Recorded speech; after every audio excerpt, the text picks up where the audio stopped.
कार्यालय महिला कर्मचारी को शोषण करने और मानसिक शारीरिक निर्यातना देवा अभियोग अनेक समय आसी थाए। अश्लील इंगित ठारू आरंभ करी लोभनीय ऑफर देवा आଳରେ उपरिस्थ कर्मचारी तांको अधीन रे थिबा महिला कर्मचारी सह संपर्क रखिबाकू बाध्य करिथांती। एभली अनेक नजीर रहिछि। सेहीपरि एक अभियोग होइछि पुरी कुंभारपड़ा थाना रे। स्थानीय घरोई केबल चैनल आईनार परिचालना निर्देशक पूर्णचंद्र पृष्टि विरोध रे एही अभियोग होइछि। से तांकर महिला कर्मचारी को राति अधरे फोन करी विभिन्न प्रलोभन देखाई यौन संपर्क रखिबाकू चाप पकाउथिले। एपरि अभियोग हेबा परे तांको गिरफ करी जेल को पठाई दिया जायछि। एहाकु नै हमर स्पेशल रिपोर्ट मझी राति रे फोन कॉल।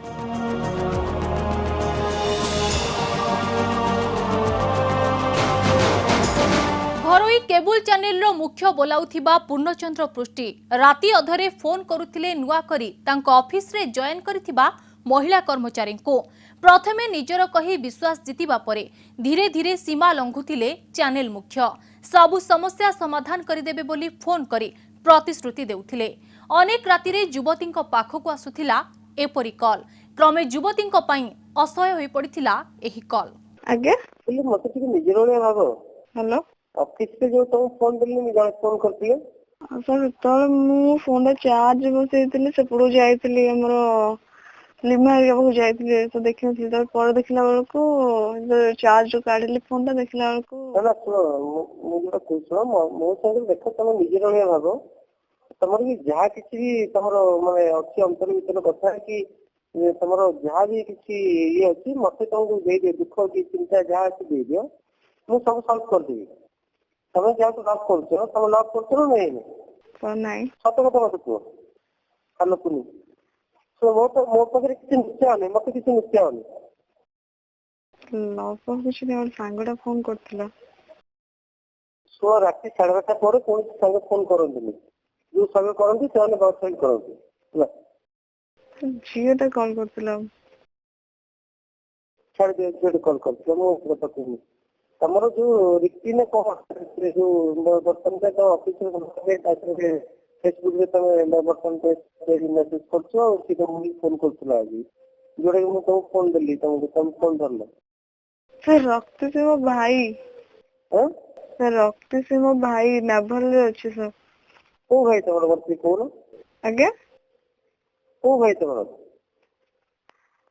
से एंते ओटे भाई टे किंतु सो सेमती भाई केते अछंती मन लगतो सो मु हमें को चैनल रोज लड़ी मत तो आगे तमे जो रहूतो सेटा माने छोटो चैनल हेले भी मन बिताओ माने तमे जो क्वेश्चन अछो माने बहुत बड़ बड़ लोक तुमको सम्मान देबे एटा मन बिताओ और तमे जो भाई भाई बोली कहतो केते भाई तम संगे दिसिबे तो सी भाई मु हेलो सर सी एक्चुअली माने भाई हेबा से मोर एक्चुअली हेलानी माने 2 वर्ष पर हेलानी सर कॉलेज रे से कोन को केन समस्या भाई हेले कोन माने मां को भाई बुझलो मां को भाई नो आ तने मां को तो को हां ये तिनी मते खोली के तो कोन कोन मु तुमको सहायता करिए नहीं तमे से का लव करछो कोन मते कोन तमे केन बाहा मु लाइन कर देई मु तो लव का करूनी अच्छा मैसेज जो फेसबुक रे सदा से चिपु तो सेठी फोन रे ता पके सब चिपु तो सांग माने नाते माने एमते मु तो रहउजी ऑफिस रे घर तो माने घरे प्राय टाइम रहउनी तो सत्य मैसेज माने करछन ओनली मैसेज रे कथा ही परछि फोन कर तो का फोन पे रिसीव कर पाउनी तो प्राय संध्या बेला टाइम कॉल करछन का कॉल भी रिसीव कर पाउनी प्राय समस्त कॉल काटुछि मैसेज कर दोछि परे कथा है बोली। राति बढ़िबा सह चैनल मुख्यंको फोन करिबा शैली भी बदली जाउथिला। से धीरे धीरे युवती को प्रेम निवेदन करने आरंभ कर देउथिले। किछि उपदेश देबा छଳରେ से कहउथिले समस्तक सह संपर्क काटी तांको सह संपर्क जोड़िबाको। हां सर कोन तो बाथरूम पळेथिले प्रथम से भाबुचे देखो ହଉ ଠିକ ଅଛି, ତମେ ଯାହା ଇ କରୁଛ କର। ତମେ ଏପର୍ଯ୍ୟନ୍ତ ବି ଦେଖ, ଏପର୍ଯ୍ୟନ୍ତ ବି ଶୋଇନା ମାନେ ରାତି 1 ପର୍ଯ୍ୟନ୍ତ, ତମେ ନିଜେ ଭାବ। ଆଉ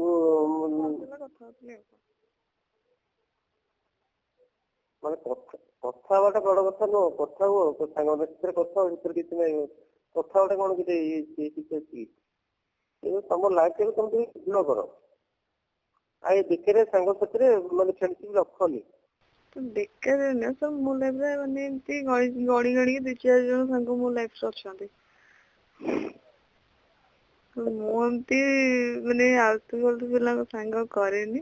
ଠିକ ଅଛି, ତମର 2-4 ଜଣ ସାଙ୍ଗ ଟିକେ ଅଛନ୍ତି, ତାଙ୍କୁ ଟିକେ ଏତିକି କହିବ ତ ଦେଖ ମୋ ବାପା କି ମାଙ୍କର ଦେହ ଖରାପ ଅଛି, ଟଙ୍କା 20,000 ଟଙ୍କା ଦବ ତ ଅପରେସନ ହବ। ଟିକେ କେତେଟା ସାଙ୍ଗ ତମର ଅଛନ୍ତି ଟିକେ ଦେଖିବା ତମ ଲାଇଫରେ। ସବୁ ପିଲାଙ୍କ ପାଖରେ ପଇସା ଥିବ, ଫାଇନାନ୍ସିଆଲି କେବଳ ଜଣକୁ ମାନେ ଆପଣ ଯଦି ଜଜମେଣ୍ଟ କରିବେ ତାହେଲେ ଦୁନିଆରେ ସେମିତି ଆଉ।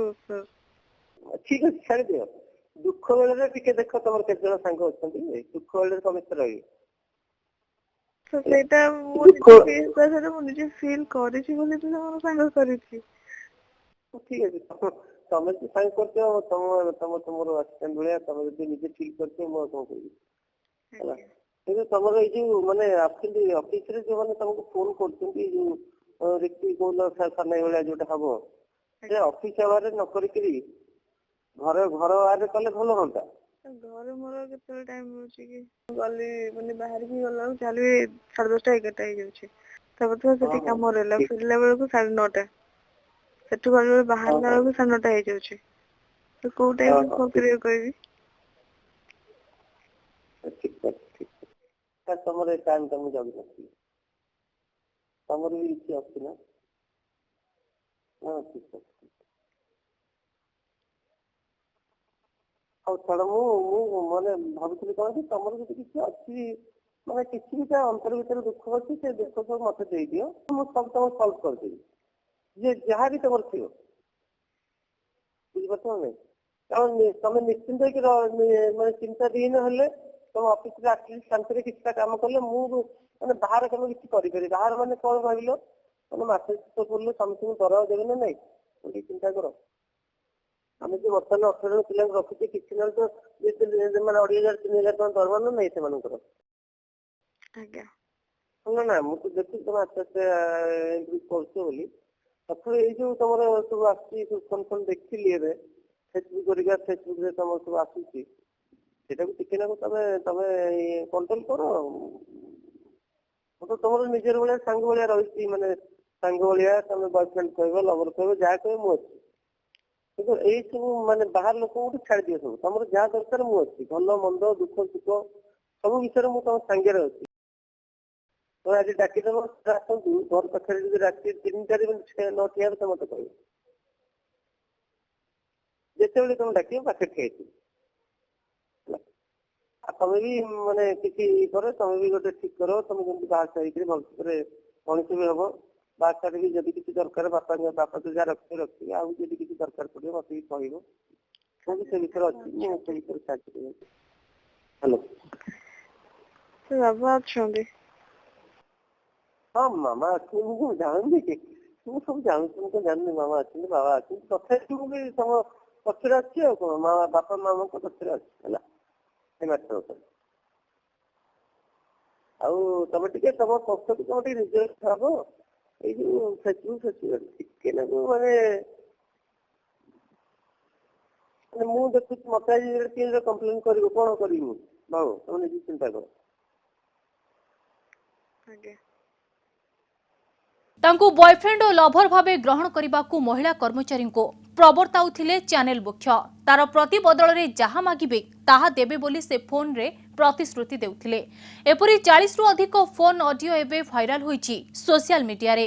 ମହିଳା କର୍ମଚାରୀ ଜଣକ ଅଭିଯୋଗ କରିଛନ୍ତି, ତାଙ୍କ ଉଦ୍ଦେଶ୍ୟ ପୂରଣ ନ ହେବାରୁ ବିଭିନ୍ନ ସମୟରେ ଧମକ ଚମକ ମଧ୍ୟ ଦେଉଥିଲେ ଚ୍ୟାନେଲ ହେଡ୍। ତମର ବୟସ ଯଦି 25 ବର୍ଷ ହେଇଥିବ କି 23 ବର୍ଷ ହେଇଥିବ, ତମକୁ 53 ବର୍ଷର ଲୋକ ତମକୁ ଆଜ୍ଞା କରିବେ।